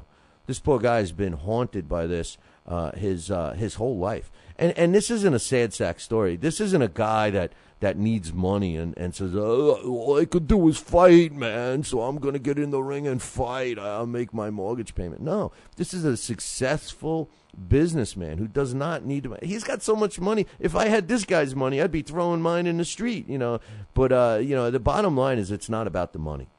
It's about proving something to himself. And, he's been working really hard on this just to see if he even physically could handle it. This isn't something that he decided yesterday and there's a press release out on it today. This was something that's been going on in this guy's mind for 25 years. He started training about 6 months ago. He's in good shape right now. It's been approved. The fight's been approved by the Florida State Athletic Commission. He's scheduled to fight Nathan Petty, who's, no world beater, but then again, Sal's been out of the ring for 25 years, and it's going to be a great show. We want you to be part of it.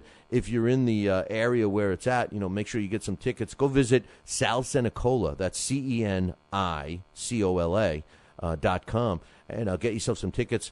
If you're outside of the Florida area, we will be broadcasting it for free, the way webcast should be, and LDL TV is going to grab that, and yours truly will be calling the action blow by blow on that night, as well as some of the events leading up to it. And my man, late Nate Campbell, will be making his debut as a color commentator. So we're looking forward to that, and we want you there. So check it out. Buy your tickets now. I will tell you this, and this is no BS.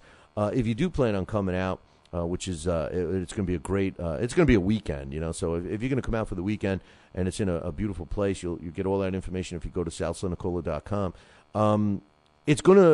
Tickets are probably going to go quick because Sal is a big name in his local community, and they're all behind him. As a matter of fact, they were all instrumental in coaxing him back to close this book, close this chapter in his fight career book.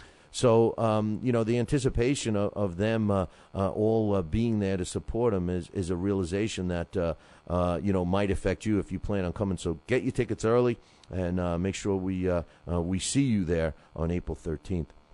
Tomaz Adamek was supposed to compete in that IBF tournament. And he issued a statement yesterday that was short and sweet. I'm going to read it to you. It said, I've been offered an opportunity to fight in Poland for far more money than I would get for fighting Kubrat Pulev, meaning no disrespect to Pulev. He's never held a major title and never headlined a televised card. Any money generated by the promotion would, for the most part, be generated by my popularity. I owe it to my family to engage in the most financially rewarding bouts, and engaging in a bout with Kubrat Pulev at this time simply does not make financial sense. I have spoken with the president of the IBF, Darryl Peoples, and informed him that for the reasons above, I have withdrawn from the IBF box-off. I also thank the IBF for the support it has shown to me and the sport of boxing over the past years. I can't argue with Tomaz Adamek on this. I mean, Kubrat Pulev, I'm one of the few Americans that have gotten to see him ringside because I happen to have been in Denmark when he fought on a card. He fought Derek Rossi on that card, and I had a fighter, Chevelle Halbach, on that same card. And, I got to see Kubrat Pulev up close. I got to meet him, all that stuff. And, he very well may be a contender at some point, but up until right now, unless you're a diehard boxing fan, nobody's ever heard of him. And a lot of people have heard of Tomas Adamek.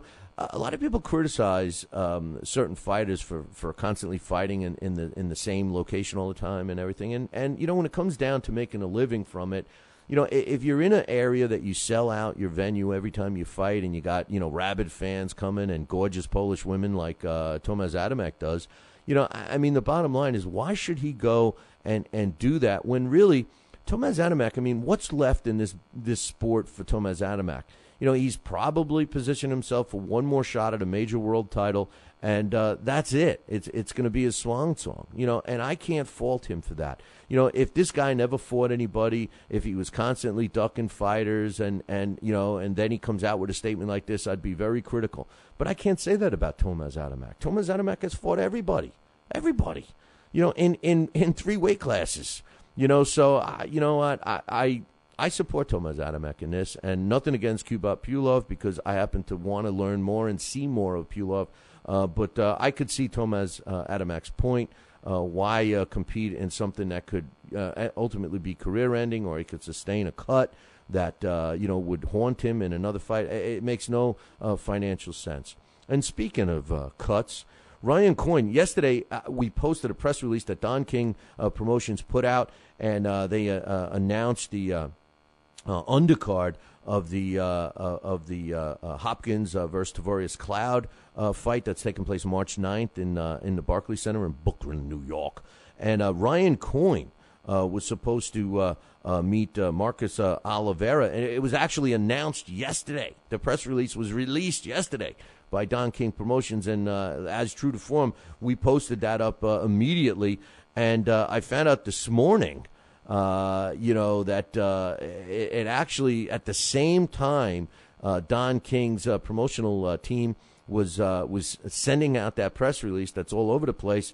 Ryan Coyne had suffered a cut over his eye, a very serious cut, I might add. That's no BS. Some of these times when you hear these fighters that get injured, they back out of a fight, and you're wondering why. Their toenail hurts. They have a deeply bruised hand. We've heard the back doesn't work right. And you can't back it up because you can't see an X-ray. You can't. You get a doctor's opinion, and that's it. Well, if you've seen any of the pictures, or they'll be circulating today, I'm sure, Ryan Coyne sustained a serious cut, so it's for real.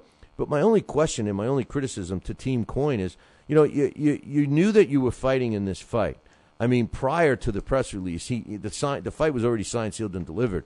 Why the hell are you sparring with Youssef Mack without headgear? Why the hell are you doing that? And if you did have headgear on, how the hell did you get cut the way you did? So I don't know. Speaking about injuries, Gian Love was supposed to fight, and Bronco McCart got injured and wasn't able to fight. It's scheduled for next week. But they just announced yesterday that Derek Superman Findlay is scheduled to face J. Leon Love next week, so we'll be looking forward to that. Superman Findlay is not a bad fighter. He always comes ready to fight, and we'll have to wait and see what he does there. I have one more email I wanted to read, and this one's from Alex T. He says, Billy, funny you were talking about the shoulder roll yesterday. He says, who was the first guy that used that move? Off the top of my head, the guy I remember seeing it on film was Jersey Joe Walcott in his first fight with Joe Louis. And then the likes of James Toney would do it some 60 years later. Walcott would do the shoulder roll and then throw a right hand off that roll that could stop a guy in his tracks. That's the sweet science. Make the guy miss and make him pay, not make him miss and dance away. He says, damn Scotty, he stole my thunder. I had a whole email written out about how Willie Pep and Benny Leonard were two of the smoothest boxers of all time. But when they had to, they would mix it up and be the meanest SOBs in the ring that you've ever seen. My father used to tell me how Willie Pep, despite his defensive skill, was one of the dirtiest fighters of all time. Watch those fights with Sandy Sadler. They were brutal. Yeah, and I agree. And first of all, I also think that Jersey Joe Walcott was the first guy to use the shoulder roll. And also Archie Moore had another kind of a variation from it. He also had some great defense as well. So a couple of those guys, and you mentioned James Toney. Of course, all of the Floyd fans like to credit Floyd with that. But, Floyd is, there's nothing Floyd does that's all Floyd. Floyd did not invent anything that he does, except for his own marketing skill. That's all Floyd. But, his skill set is there's nothing new. It's just that he happens to do it at a good clip. So thanks for the email, Alex. And yesterday I was we're talking about Primo Carnera, and yesterday I mentioned that his appetite was legendary, and Alex and I were goofing around about his breakfast, and it was reported that for breakfast Primo Carnera would consume a quart of orange juice, 2 quarts of milk, 19 pieces of toast, 14 eggs, a loaf of bread, and a half a pound of Virginia ham. Well, Joe Page wrote a book on Primo Carnera that I'm actually going to look forward to reading because so we're learning about a lot more about Primo Carnera since we did the heavyweight spotlight with Tony Treem. And I reached out to Joe, and I asked him, I saw what he ate for breakfast. Geez, what do you eat for dinner? And Joe was nice enough to send me what his dinner menu was. Now, this was when this is kind of funny, because this is when Primo Carnera was actually training. When he was in training, he said, and I quote, somebody asked him, what do you eat when you train? And he says, I'll have spinach and some other vegetables, a couple of lamb chops, a little salad, and a glass of Italian table wine, then a pear or an apple. That's it. He says, that's what I would have. And, Joe Page is like, that's all? That's a good-sized dinner for most people. But this was a light pre-fight meal for Primo Carnera. He said when they asked him about spaghetti, Primo said, no, it's too heavy. I don't eat spaghetti when I train. He says, but after the fight, I'll eat some. Most of the time, I eat only 2 meals a day, even when I don't train. Well, after you eat a breakfast like that, I could be good for a week, But anyway, some great stuff we're learning about Primo Carnera. The WBC announced some sanctions that they put on Silvio Branco. And, listen, I don't disagree with some of their points. There was an eruption at a press conference that turned into a scandal when the fight against Giacobi Fragomeni and Silvio Branco was held in Riva del Garda in Italy in December of last year. And the WBC made a statement, and they issued 3 sanctions on Silvio Branco's father. And they said Enzio Branco, the father of Silvio and Gianluca Branco, should not be allowed access for a year to any professional boxing match in Italy or Europe. If this command is not complied with, then the promoter and the appropriate boxing commission who accepts his admission will be punished. The organization has decided to apply a respectful but strong wake-up call to the authorities and the police in the town of Riva del Garda by virtue of having failed to intervene to impose order. And thirdly, the World Boxing Council requests further research to test the behavior of Gianluca Branco in the ring. If conclusively proved, it will strictly be punished, and the EBU will be asked for their participation to make it official. The WBC considers such outrageous acts as a blow that can be highly damaging to professional boxing, and it won't in any way tolerate such actions which hurt the public and greatness as well as the integrity of the sport of boxing. WTF, man. I want to know who the hell the WBC thinks they are.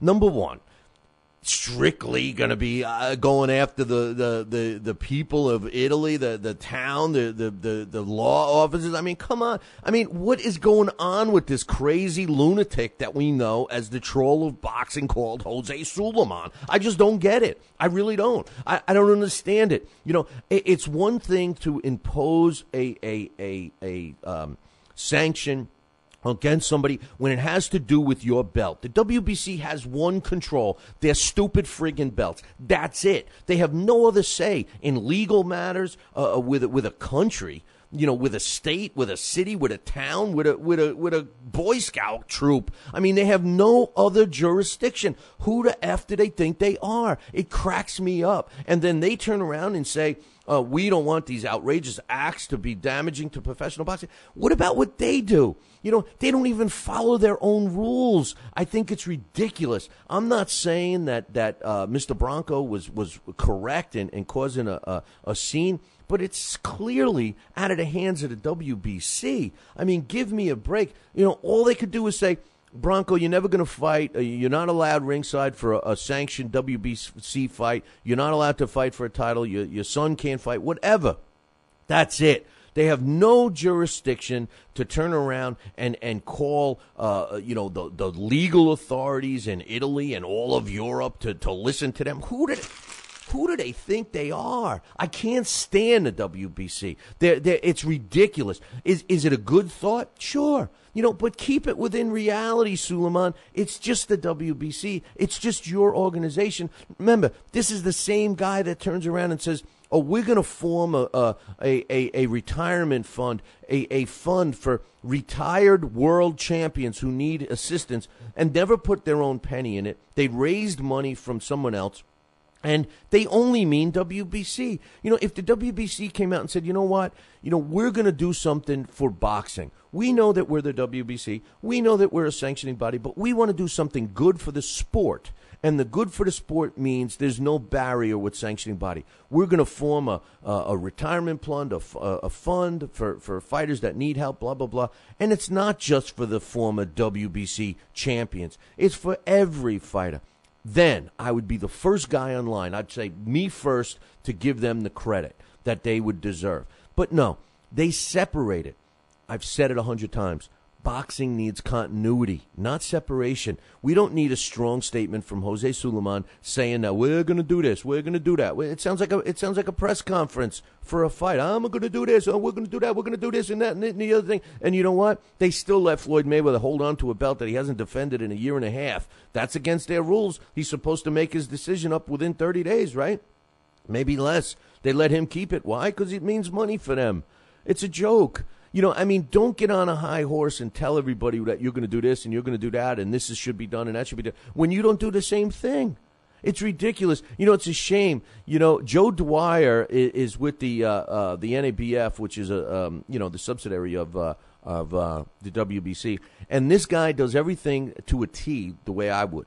His rankings are dead on. His requirements to hold those belts are dead on, and all of that stuff. It's amazing to see people like him and Jill Diamond, who are involved with the WBC in other little areas, do such fantastic job, and then have all their hard work be blanketed around a guy that's clearly, in my mind, in my opinion, losing his mind. Listen, it's time to remove Jose Sulaiman. You want to fight for the WBC? Great, man. You want to wear the green belt? That's great. But the bottom line is they are not boxing. The WBC is one of many sanctioning bodies, one of too many sanctioning bodies. It's got to stop. It's got to stop, man. I mean, it's terrible. It's terrible.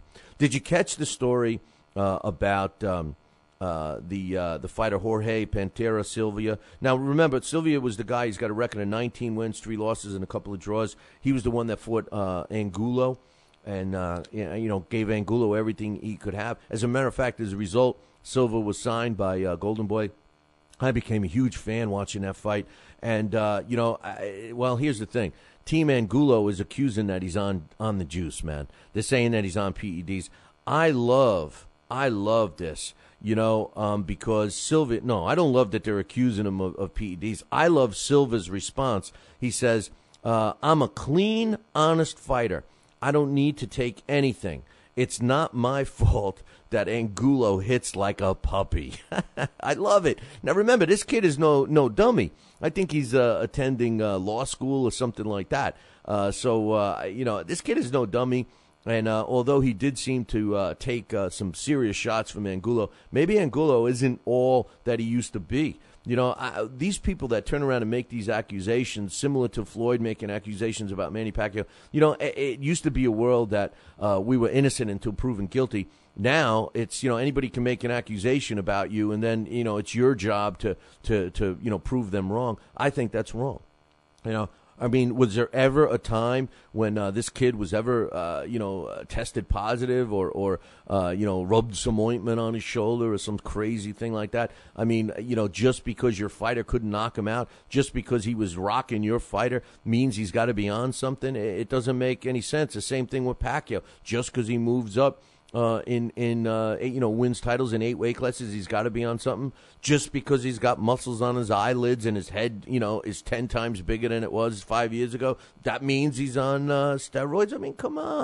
Come on. Just because Juan Manuel Marquez, couldn't be affected by any punch that Manny Pacquiao threw and seemed to walk through those punches and then, crumbled Manny Pacquiao with the one shot he landed flush, that means Juan Manuel Marquez is on the juice? Come on. Come on now. Give me a break. Hey, let them be innocent. Come on.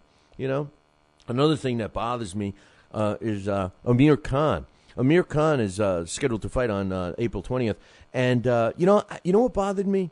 2 things. Number one, he was looking at Josito Lopez. That doesn't bother me because Josito Lopez, you guys know how I love Josito Lopez. What a ballsy fighter, right? But what bothers me is actually Lopez. Lopez's team says, we don't want to fight lower than 145. And, the bottom line is, why?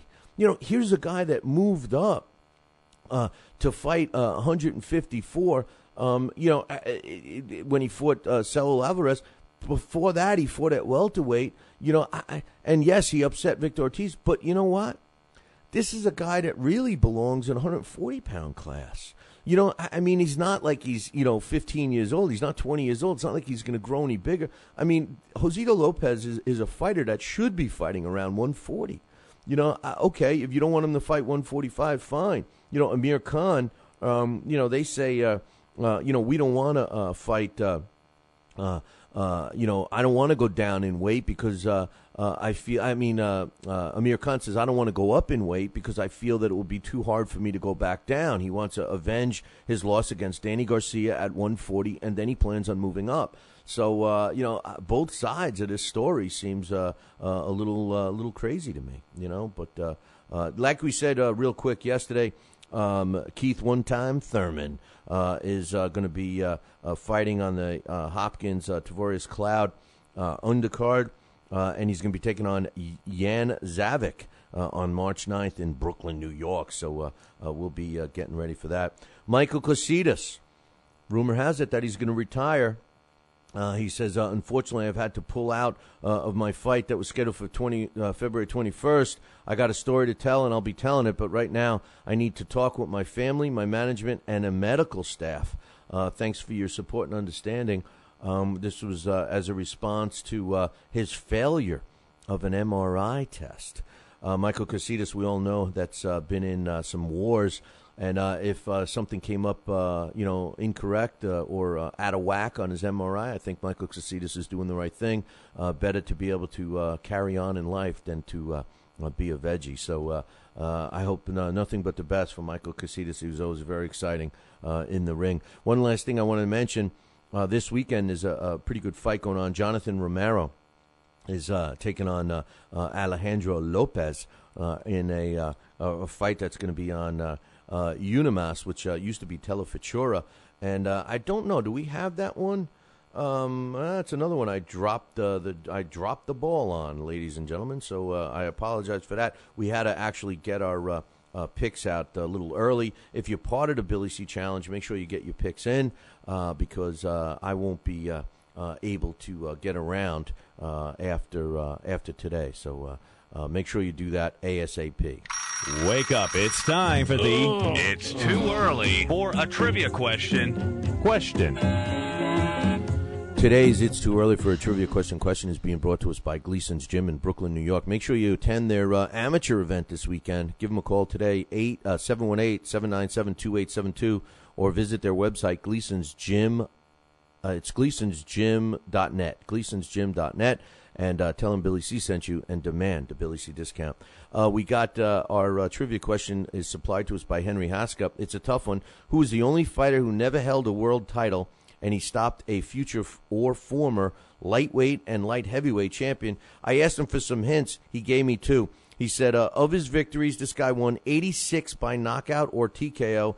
And the second hint is he once stopped 16 consecutive opponents. So if you know that answer, email me, Billy at talkinboxing, TalkinBoxing.com. This day in boxing history.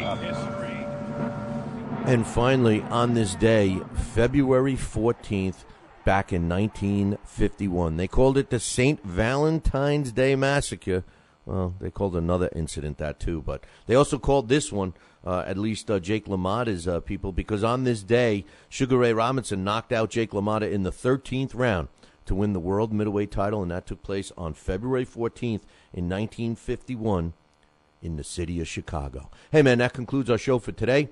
Make sure you tune in tomorrow and then again on Monday, and then I'll be back right here on all those days. But I do have one more thing to remind everybody on this St. Valentine today.